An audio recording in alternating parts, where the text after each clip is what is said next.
off today. Trying to make this brief. I remember, like Mr. Beasley says, when you're going over that advisory list, and actually people coming to me with a chance to go to it and say, oh, I see you've got Bennett MacGregor this year. You're going to love it. Woo! And they were. I guess one of the first things I noticed was how smart Bennett is, but he doesn't really want everybody to know that, unless he's arguing with Meredith over a group project. But other than that, he kind of keeps it, unless I really need him to speak up in class. And I do appreciate that when things start to drag and I need an answer, Bennett will step up then. What strikes me also about him is the lessons that he learns. He mentions a lot of that in his speech about he uses every opportunity to take what lessons he can from it. And we all know it's been a tough year for the MacGregor family.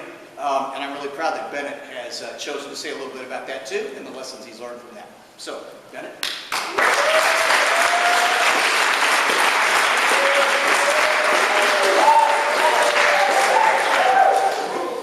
Success is no accident. It is hard work and perseverance, learning, studying, sacrifice, and most of all, love for the game. Pele. I picked this quote because Pele is one of the greatest soccer players, and this is a hidden love for me, and I'm sure no one knows this, but I love soccer.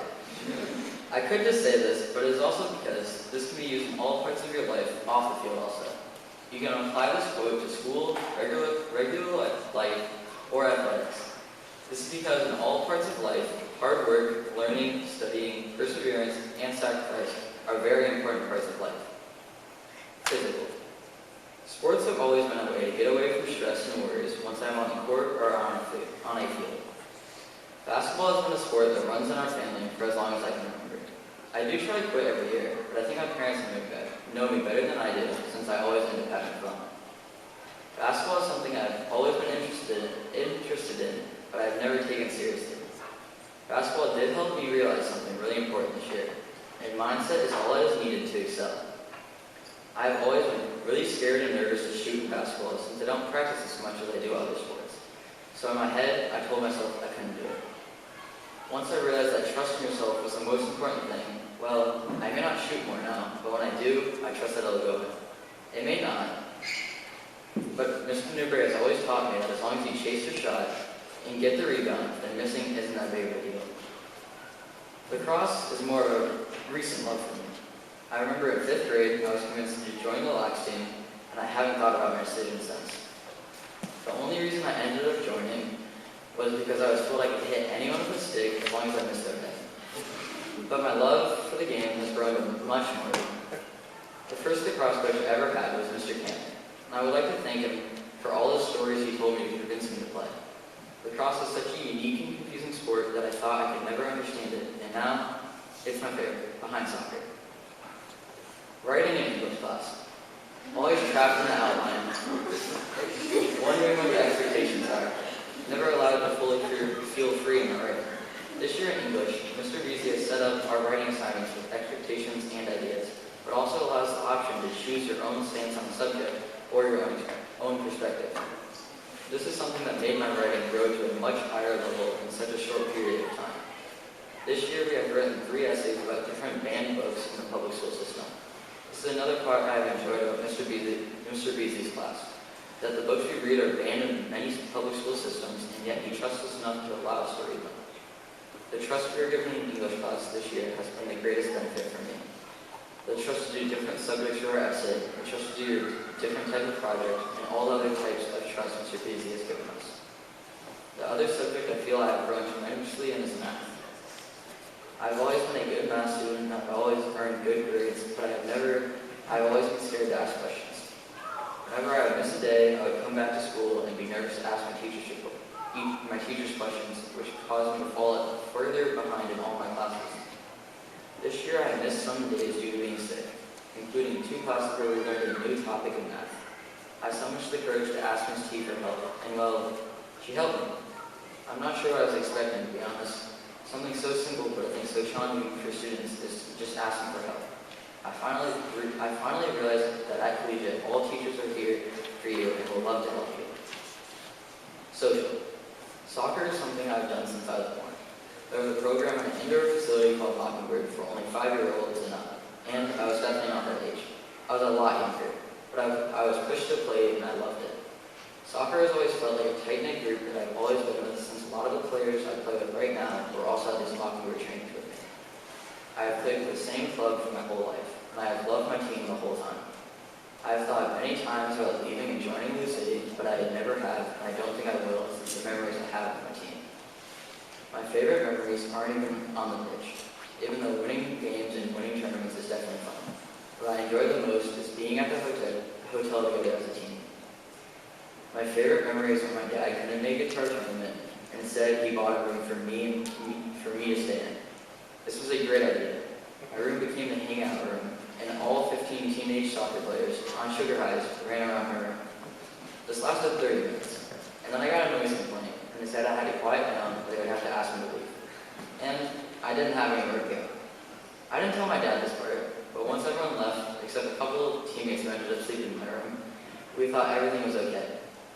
Then it becomes morning, and we wake up, ready to get breakfast and prepare for our game, and I get a call from my dad. He tells me, "I heard you got a noise complaint and you have to leave."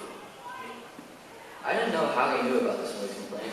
I didn't think we had to leave. My heart began to race even faster than ever. I thought it would explode, and then he said 3 great words. "I'm just kidding." I've never been so relieved in my life. And then he said, "Good luck, and we won our tournament. I think after this new project, I will never be allowed to do this again." But Dad, none of this is true. But thank you, Dad, for the opportunity to learn how to talk to night managers, but I'm sure I'll never need to use this skill again. Inner self. First off, I want to start by saying that I'm going to try to get through this part the best I can, but it's hard to talk about sometimes, so bear with me. I've had a pretty dramatic event happen in my life recently with the loss of my mom. This is something that has changed my life drastically. My mom has always taught me perseverance and hard work and to live life to the fullest. My mom taught me many important lessons that I will always strive to live by. But there is one lesson I remember more than any of the rest, because I learned most when she wasn't even trying to teach me a lesson, and just being herself. I have never witnessed the fear people with cancer are supposed to live under, or watching someone with cancer think about the things it is supposed to prevent you from doing. This is because my mom looked at cancer as a challenge, or a chance to prove something wrong. She did this by always living life to the fullest, and always traveling the world and doing great things. It never even actually set in with me that she had cancer all the times my mom jumped off mountains and surfed and hiked up dangerous mountains on which the walkway between 2 sides of the cliff broke while I was walking on it. I didn't think about my mom having cancer in all these moments because my mom was always as calm as could be. My whole life was lived with my mom having cancer, but this did not take away a single moment from the experiences we had together, because of who my mom was and who she faced life, and how she faced life. I experienced Belize, Bahamas, Hawaii, Costa Rica, Mexico, and so many other places where I was able to make lifelong memories without cancer even crossing my mind. Okay, I've just been talking and talking, but the point I'm trying to make is that you have to enjoy life no matter what obstacles you face. This is because the best memories are the ones that you don't even think about in the moment, and you just live them. Quote my mom always says, "You must live life to the fullest." It's very simple quote, and there's nothing special to it, but this is really how my mom taught us to live life, and I'm very thankful for it. Dedications. I would like to take this time to dedicate my speech to 3 people who have helped me in my life. First person I want to thank is my soccer coach. His name is Coach Sean, or some of you know him as Mr. Miller. This is because he decided to follow me to collegiate. I seem to not be able to get rid of him, but I am not complaining. Because of that, through my life, my whole life, Coach Sean has always been there for me, and has always made me better myself in soccer and in life. Miss Watkins is a teacher who helped me shape my middle school experience, even though she was a 3rd grade teacher. Miss Watkins was always willing to help me and was always trying to push me and give me challenges that would increase my learning to the best of my ability. Miss Watkins knew that I always would accept a challenge, so she would give me ones that I would be interested in and therefore I would want to complete. My dad has always been there for me through my whole life. We do get in fights sometimes, but at the end of the day, we still love each other. Many of the good memories we have are playing sports together, by the way, I always win, and traveling to other countries to immerse ourselves in other cultures. Also, I have a brother, and he's kind of cool. Success is no accident. It is hard work, perseverance, learning, studying, sacrifice, and most of all, love for the game. Hey, my understanding for this quote, my appreciation for it, is due to the people I've dedicated this to. These people have taught me how hard work, perseverance, learning, studying, and sacrifice, and love loving what you do will make you successful in anything you take on. And I'm thankful for them helping me understand this quote. Thank you for listening.